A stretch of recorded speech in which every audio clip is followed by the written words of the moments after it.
경기지도사 이노겸입니다.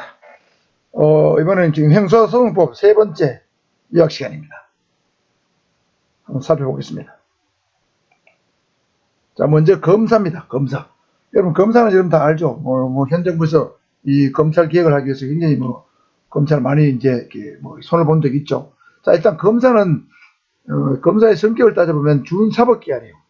행정기관과 준사법기관의 성격을 동시에 갖고 있습니다.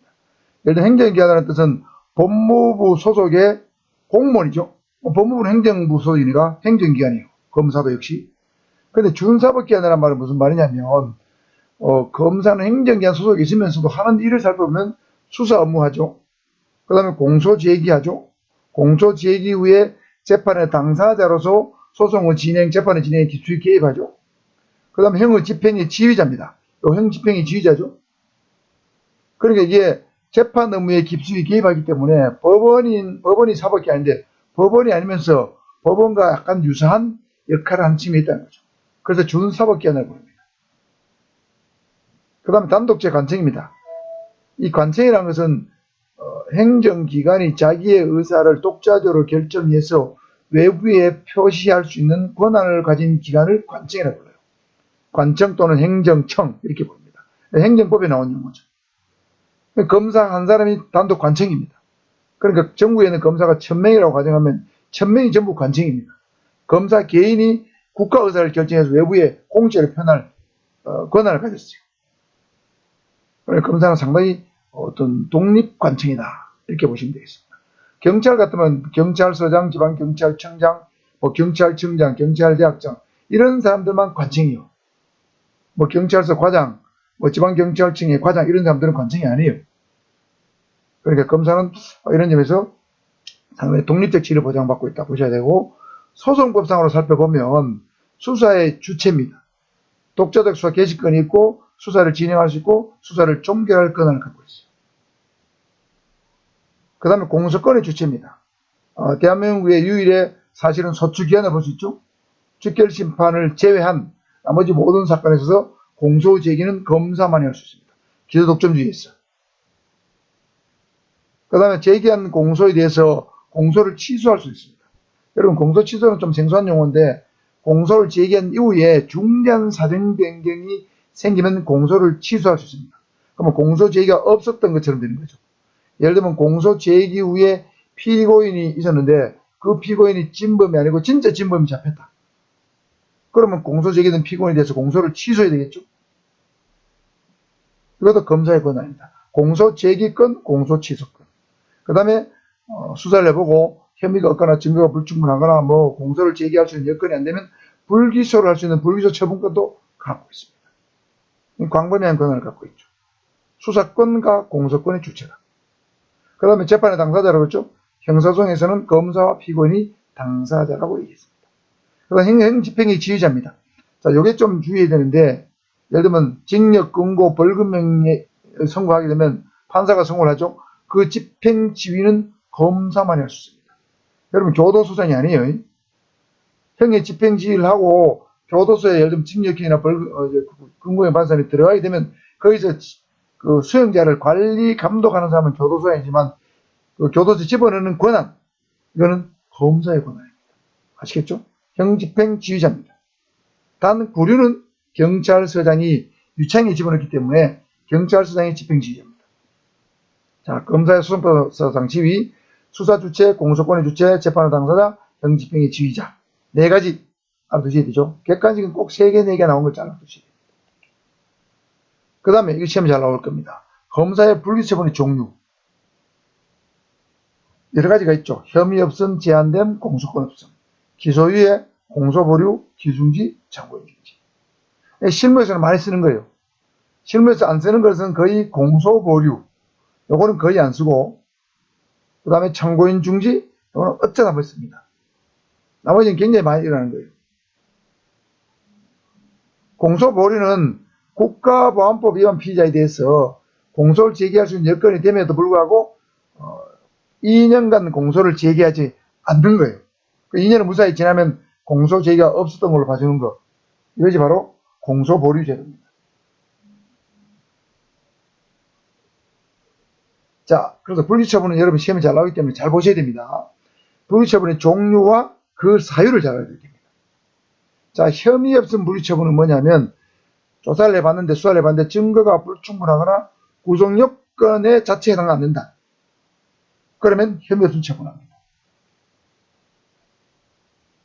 그 다음에 죄 안 되면 위법성 조각사유나 책임 조각사유가 존재하면 죄가 안 되죠. 여러분 범죄는 구속 요건에 해당하고 위법성이 있고 책임성이 있어야 성립한다고 제가 분명히 말했습니다. 그래서 구속 요건에 해당되지 않거나 위법성이 없거나 책임 조각사유가 존재하면 범죄가 안 된다고 해야 되는데 공교롭게도 이상하게도 구속 요건에 해당된 성 없는 것은 죄 안 됨에 들어있지 않고 혐의 없음에 들어있다. 요거 주의해야 됩니다. 그래서 죄 안 되면 위법성 조각사유나 책임 조각사유 두 가지만 죄 안 되면 들어갑니다. 여러분 위법성 조각사유는 뭐 있습니까? 정당방위, 정당행위, 긴급피난, 자구행위, 피해자의 승낙의 행위 이 5가지 있죠. 책임 조각사유는 뭐 있습니까? 전면적 책임 조각사유는 형사미성년자의 행위, 심신상실자의 행위, 강요된 행위, 기대 가능성이 없는 행위 이런 것들이죠. 이런 사유가 명백히 존재하면 죄 안 됨 불기처분을 합니다. 그 다음에 공소권이 없다. 자, 요거 사유가 굉장히 많죠. 공소권이 없다. 이 공소를 제기하고 싶어도 공소할 수 있는 어떤 근거가 없다는 뜻입니다. 공소 제기할 수 있는 근거가 없다는 뜻이에요. 자, 동일 사건에 대해서 확정 판결이 있다. 확정 판결이 있는 사건에 대해서 이중 공소 제기 못하죠? 일사부재로는 직입에 되기 때문에 안 됩니다. 공소 제기할 수 없어요. 그 다음에 대통령이 어떤 범죄에 대해서 일반 사면을 했다. 그러면 사면권이 공소 제기권보다 우선하기 때문에 공소 제기할 수 없습니다. 그 다음에 공소시효가 만료가 됐다.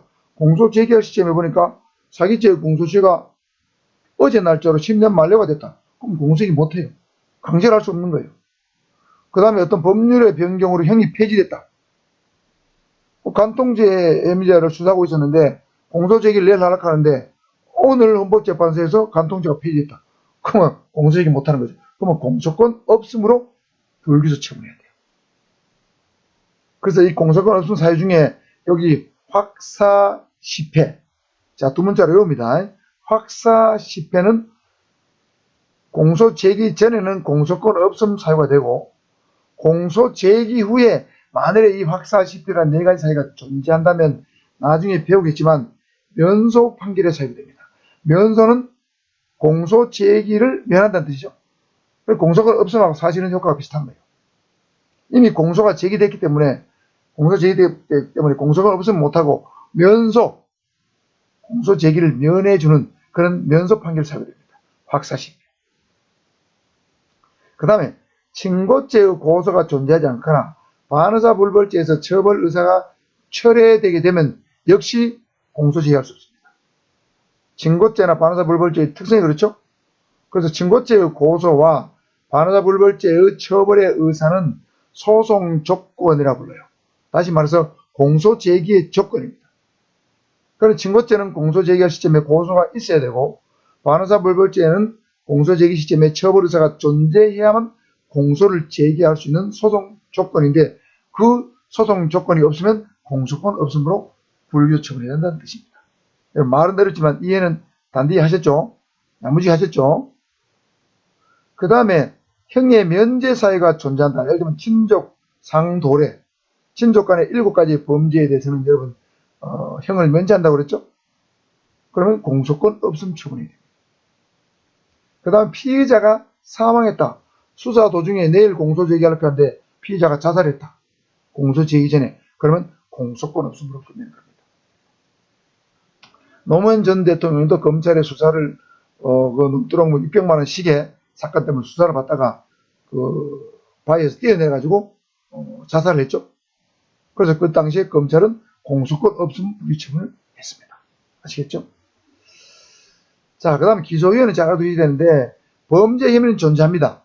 인정되는데 범행 동기, 수법, 피해의 정도, 연령, 나이가 어리다, 범행 동기가 뭐 경미하다 이런 걸 고려해서 공소를 보류하는 거예요. 공소 제기를 안 하는 겁니다. 주로 청소년 범죄에 많아요. 청소년들 범죄에 많습니다. 예를 들면 중학교 뭐 4학년, 3학년, 고등학교 1학년, 2학년 애들이 뭐 좀 하는 자전거를 훔쳤다. 전과가 없다. 피해자와 합의됐다. 이런 보통 기소유예입니다. 그 다음에 노인들이 뭐 아주 경미한 범죄를 저질렀다. 나이가 한 80 넘은 사람 보통 기소유예입니다. 그래서 기소유예할 때는 청소년 같으면 선도적부무 기소를 많이 해요. 예를 들면 뭐 사회봉사명령, 그 다음에 부모의 감독 뭐 이런 걸 받는 조건으로 기소를 해주는 거죠. 어떤 교육을 받는 조건으로 기소해야 한다. 이런 것들이 많습니다. 자, 그 다음에 공소불이는 설명했고, 기소 중지는 피의자가 소재 불명일 때, 소재 발견될 때까지 수사를 잠정 중지하는 처분이에요. 예를 들면 여러분이 사기 사건으로 고소를 했는데 피고소인 즉 피의자가 출석을 안 하고 출석을 계속 안 한다. 연락도 안 된다. 소재 불명이죠. 그럴 때는 기소 중지합니다. 기소 중지하게 되면 그 피의자는 수배자 신분이 됩니다. 정부의 수배령이 떨어지죠. 전산 수배가 됩니다. 그래서 어디든지 가서 만일에 뭐 잡히면 최초로 수배한 관서에 그 피의자의 신병을 데려와서 수사가 개시되게 됩니다. 그러면 기준상태가 풀리는 거죠. 아시겠죠? 피의자 소재 불명입니다. 참고인 중지는 주로 중요 참고인의 소재 불명 시 이루어진 조치예요. 예를 들면 고소 A가 B를 고소했는데 A와 B의 진술이 너무 달라요. 대질해도 진실을 못 밝혀요. 근데 그걸 A, B의 관계를 잘 알고 있는 중요 참고인인데 참고인은 경찰에 와서 진술해주면 좋은데 그 사람이 어떤 이유든 출석을 안 하거나 소재 불명이에요. 그러면 참고인이 진술할 때까지는 진실을 밝힐 수 없잖아요. 그러면 참고인이 잡힐 때까지 또는 출석할 때까지 수사를 잠정 중지하는 처분을 참고인 중지라고 합니다. 아시겠죠? 자, 이 사유와 그 불이처분의 종류 제목들을 잘 아셔야 됩니다. 시험에 굉장히 자주 나옵니다. 다음은 검사와 사법경찰관리의 관계입니다. 자, 이게 바로 수사권 조정의 내용입니다. 2021년 1월 1일자로 수사권 조정이 되었습니다. 수사권 독립 또는 수사구조 개혁 이렇게 부르는 용어는 많지만 그냥 수사권 조정, 수사권 독립이라고 부르겠습니다. 수사권 독립의 핵심은 검사와 사법경찰관리의 관계에 형량적인 변화가 생긴 게 수사권 조정의 핵심입니다. 핵심 골자는 크게 네 가지로 볼 수 있어요. 자, 여러분 경비지도 시험에는 항상 법이 바뀌거나 중요한 제도의 변화가 있으면 반드시 시험에 냈어요. 법학교는 시험에 냈습니다. 그래서 이 수사권 조정의 내용을 제가 좀 상세하게 좀 다룰 겁니다. 제가 만든 교재, 이 교재는 1분만 들어있어요. 1분만 들어있는데 여러분 제 교재를 사신 분도 있죠. 사신 분들은 제 여기 영상에 나온 내용 이 부분을 여러분 뭐 카메라로 찍든지 아니면 메모를 하든지 해서 잘 외워두시고 또 관련 조문을 찾아서 여러분이 어떤 노트에다가 기재를 꼭 해두시기 바랍니다.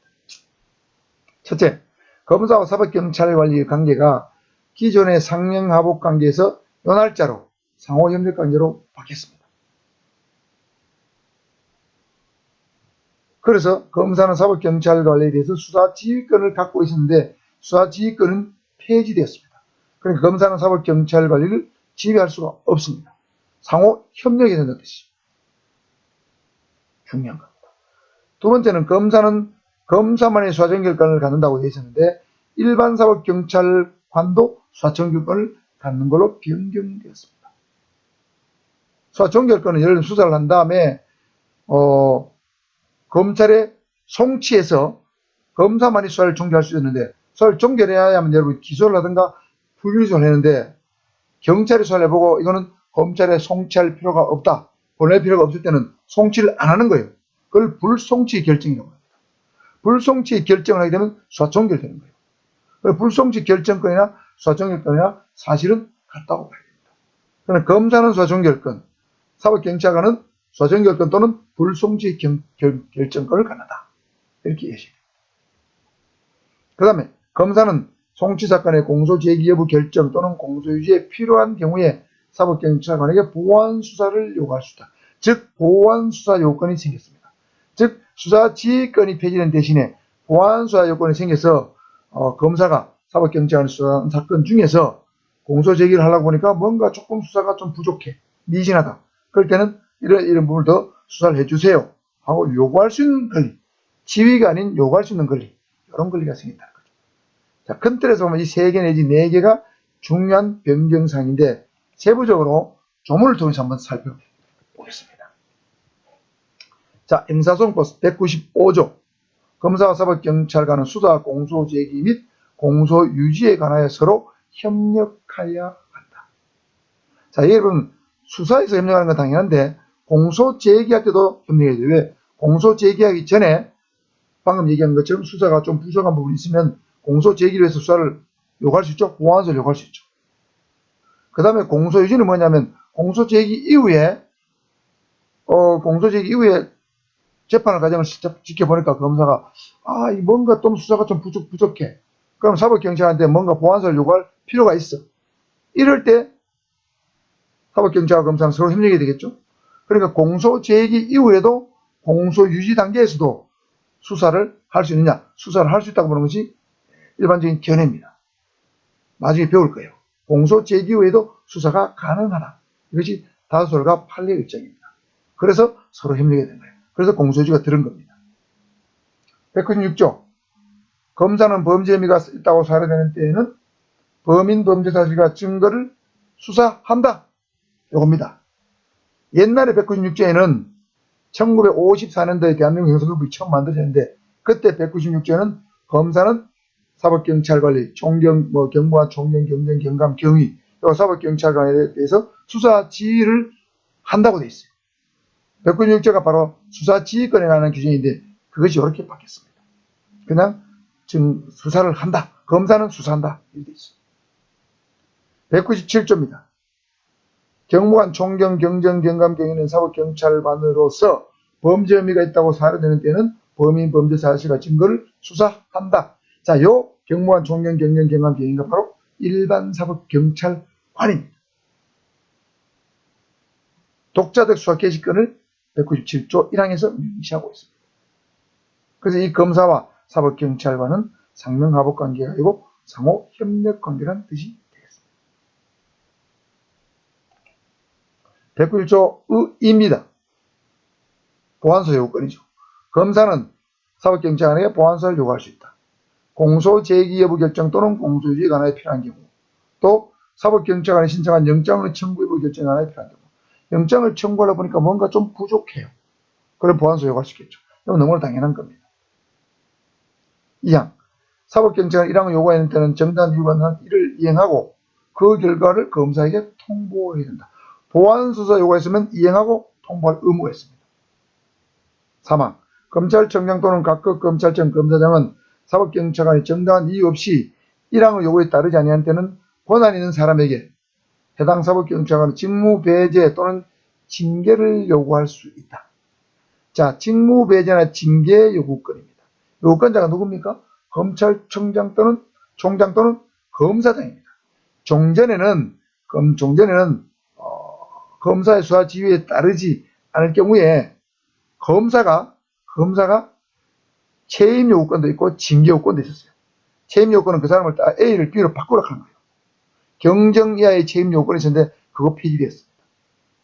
그 다음에 징계 요구권도 검사가 있었는데 징계 요구권은 살아있는데 검사는 권한이 없고 검찰총장과 또는 검사장만이 징계 요구권 또는 직무배제권을 갖도록 또 좀 강화되었습니다. 그래서 일개 검사는 징계거나 직무배제를 요구할 수 없다는 것이죠. 그래서 직무배제나 징계요건은 검사의 권한이 아니다. 채임 요건도 없어졌다. 여기까지 알아두셔야 됩니다. 국법과 비교해서 잘 알아두셔야 됩니다. 197조의 3입니다. 시정조치요건. 검사는 1항 사법경찰관리 수사 과정에서 법령 위반 인권 침해, 현장 수사권 남용이 의심되는 사실의 신고가 있거나 그런 사실을 인식했을 때는 사법경찰관에게 사건 기록 등본의 송부를 요구할 수 있다. 자, 어떤 경우에 사법경찰관리가 법령 위반 인권 침해, 수사권 남용 이 의심될 때 사건 기록 등본의 송부를 요구할 수 있다. 그러면 원본은 사법경찰관리가 갖고 있고 복사를 해서 검사에게 보내야 되는 거죠. 송부 요구를 받은 사법경찰관은 지체 없이 사건 기록 등본을 송부해야 한다. 의무입니다. 할 수 있다 해야 한답니다. 송부를 받은 검사는 필요하다 있냐 하는 경우는 사법경찰관에 시정조치를 요구할 수 있다. 기록 등본을 송부받아서 검토를 해보니까 뭔가 뭐 인권 침해가 있거나 법령 위반이 있거나 수사권 남용이 있어요. 그럼 시정조치를 일단 요구할 수 있습니다. 사항. 시정조치 요구가 있는 때는 정당한 이유 없으면 이를 이행하고 결과를 검사에게 통보해야 한다. 역시 이행의 의무와 통보 의무가 동시에 존재합니다. 제4항의 통보를 받은 검사는 사망에 따른 시정조치 요구가 정당한 이유 없이 이행되지 않았다고 인정되는 경우에는 사법경찰관에 사건을 송치할 것을 요구할 수 있다. 자, 시정조치 요구가 이행되지 않았을 때는 사건 송치를 요구할 수 있습니다. 사건 송치는 뭐냐면 여기는 등본에 송부를 받았죠. 여기 송치 요구는 원본 있잖아요. 사건 기록 원본 자체, 사법경찰이 갖고 있는 모든 기록 자체를 통째로 다 보내는 게 송치입니다. 아시겠죠? 이게 송치입니다. 그러니까 1단계는 등본 송부 요구, 송치 요구, 그 다음에 시정조치 요구, 그 다음에 송치 요구, 이런 순서로 가는 거예요. 송치 요구를 받은 사법경찰관은 검사에게 사건을 송치해야 한다. 이것도 역시 의무입니다. 옛날에는 수사지휘권이 있을 때는 기록 등본 송부 요구, 뭐 시정조치 이런 게 없습니다. 검사가 바로 수사지휘권을 발동해서 그 기록을 검사에게 보내라 하면 바로 보냈습니다. 그것도 서면 지시도 아니고 구두 지시로 바로 보냈어요. 담당 경찰을 바꾸라고 하면 바로 바꿨습니다. 징계하라고 하면 바로 징계했어요. 검사의 수사지휘권은 막강했습니다. 검사와 사법경찰 관계는 옛날로 말하면 양반과 노비의 관계는 마찬가지였어요. 지금 그것이 이제 양반과 양반의 관계 이런 정도로 바뀌었다는 거죠. 그렇지만 약간은 그래도 상명하복 관계 비슷한 게 존재해요. 왜? 징계 요구권, 직무 배제 요구권, 시정조치 요구권, 기록 등본 송부 요구권, 송치 요구권 같은 게 있기 때문에 뭐 양반 1등급이 검사가 양반 1등급이면 사법경찰은 양반 2등급이나 3등급이다. 이런 정도로 비유해 볼 수 있겠습니다. 자, 7항. 검찰청장 또는 각급 검찰청 검사장은 사법경찰관리 수사 과정에서 법령 위반, 인권 침해, 현장 속과 남용이 있었던 때는 권한 있는 사람에게, 이 권한 있는 사람은 예를 들면 그 해당 사법경찰관에 근무하고 있는 그곳에 징계권을 갖고 있거나 직무배제권을 갖고 있는 사람이겠죠. 주로 경찰서장 또는 지방경찰청장 뭐 이런 사람들이 되겠습니다. 징계를 요구할 수 있고 뭐 이래 있습니다. 징계를 요구할 수 있고. 역시 여기도 징계요건과 징계요건 있죠.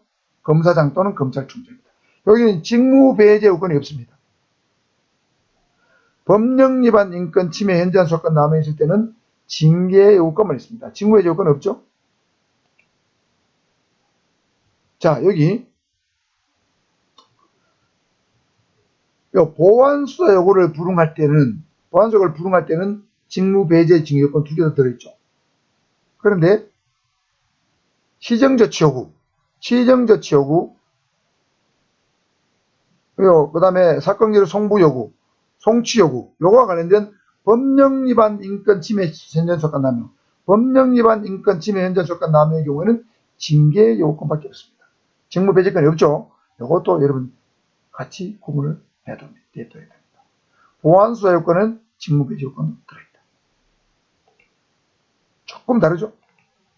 자, 이렇게 해서 여러분 검사와 사법경찰 관계를 중심으로 한 수사권 조정까지 여러분 살펴봤습니다. 그러면 여기서 이제 수사 파트, 수사 분야까지 여러분 형사법 강의가 끝이 났고 다음 시간에는 공소 제기부터 강의를 하도록 하겠습니다. 자, 좋아요, 구독, 알람 설정 해주시고요. 특이수사권 조정 내용 잘 읽어주시기 바랍니다.